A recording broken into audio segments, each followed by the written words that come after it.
क्या हम कोई गुलाम हैं कि जो आप कहेंगे हम कर लें? Beggars can't do this. Absolutely not.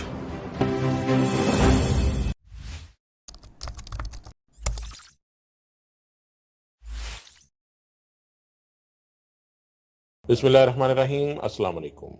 मैं इमरान अफजल राजा आपको वेलकम करता हूं आपके अपने चैनल पर। आज का अहम मौजू डाटा लीक्स या डाटा हैक, जिस पर हम बात करेंगे और हम इसके कुछ नए पहलुओं पर रोशनी डालेंगे और इसके ऊपर से हमारी तवज्जो डाइवर्ट करने की कोशिश की गई, उसके ऊपर मैं आपको कुछ बताऊंगा जो शायद अभी तक किसी ने नोटिस नहीं किया होगा।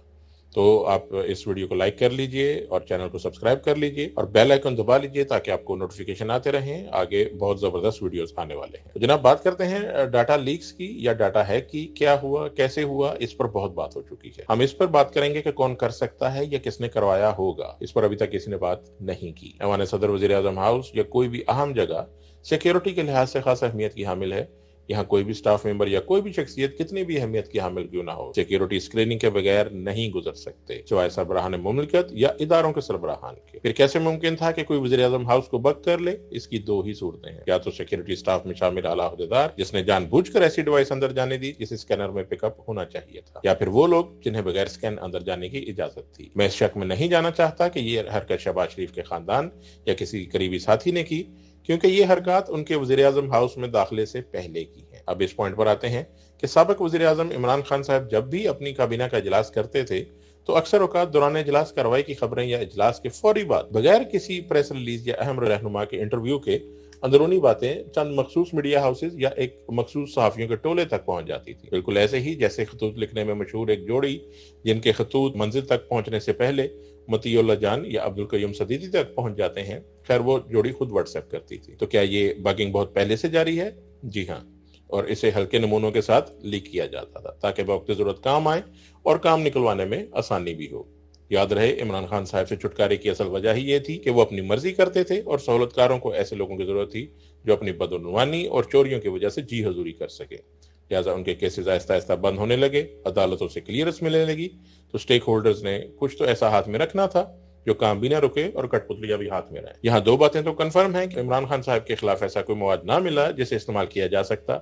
वहीं शहबाज नवाज ग्रुप के खिलाफ चंद ऐसी चीजें सामने आई जो फिक्र अंगेज हद तक खतरनाक थी। इन पर बात करने से पहले लीक कैसे हो सकती है, इस पर मजीद रोशनी डाल लेते हैं। क्योंकि ये कॉल हैक या फोन टैपिंग नहीं थी बल्कि किसी डिवाइस के साथ रिकॉर्डिंग की गई थी, तो इसका डाटा या डिवाइस किसी भी तरीके से वज़ीर आज़म हाउस से बाहर मुंतकिल किया जाता था। अब या तो वो डिवाइस जाया होने से बच गई या जिस जगह ये सारा डाटा महफूज किया जाता था वो सिस्टम हैक हो गया।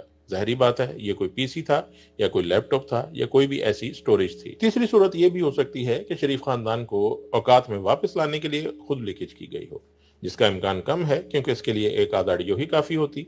शरीफ खानदान को वापस औकात में लाने वाली बात मैंने इसलिए की क्योंकि जब से नैब केसेस खत्म होने लगे थे तो इन्होंने मालिकों को आंखें दिखाना शुरू कर दी थी, जैसे तैनाती मियां साहब ही करेंगे और उनकी मर्जी से फैसला होगा।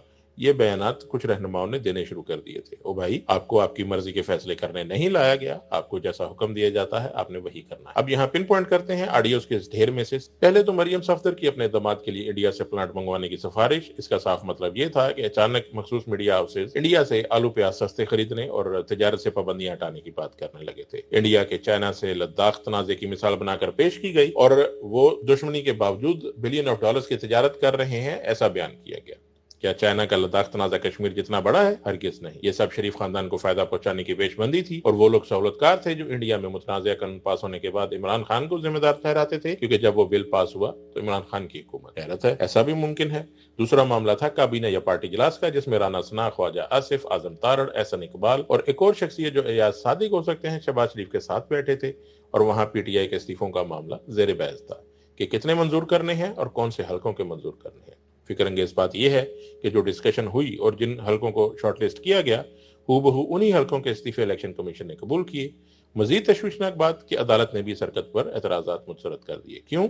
इसका जवाब शायद मुस्तकबिल में हमें मिले। यहाँ से इमरान खान का चीफ इलेक्शन कमीशन पर एतराज बिल्कुल बजा था कि वो नून लीग की पार्टी है। यहीं एक और शर्मनाक हरकत होती है कि पाकिस्तान का वजीर कानून पाकिस्तान के वजीर आजम को कहता है कि आप नामों की मंजूरी लंदन से ले लें। मतलब वजीर आजम पाकिस्तान एक मफरूर इश्तिहारी से मंजूरी ले, ये किस कानून के तहत है भाई? खैर, पिछले 5 माह से पाकिस्तानियों को ऐसी मुतनफर अंगेज सोच और तर्ज हुक्मरानी से मुतारिफ करवाया जा रहा है कि लाने वालों के ख्याल में वो इज्जत, गैरत और खुददारी की बात करना ही भूल जाए। मगर ऐसा कभी नहीं होगा इंशाल्लाह। हम इतनी समझबूझ रखते हैं कि वाकयात के साथ हम उनकी चान पटक कर सके। अब आ जाते हैं मीडिया किरदार की तरफ। इसमें जंगजियो ग्रुप के एक डायरेक्टर राना जवाद का भी जिक्र है।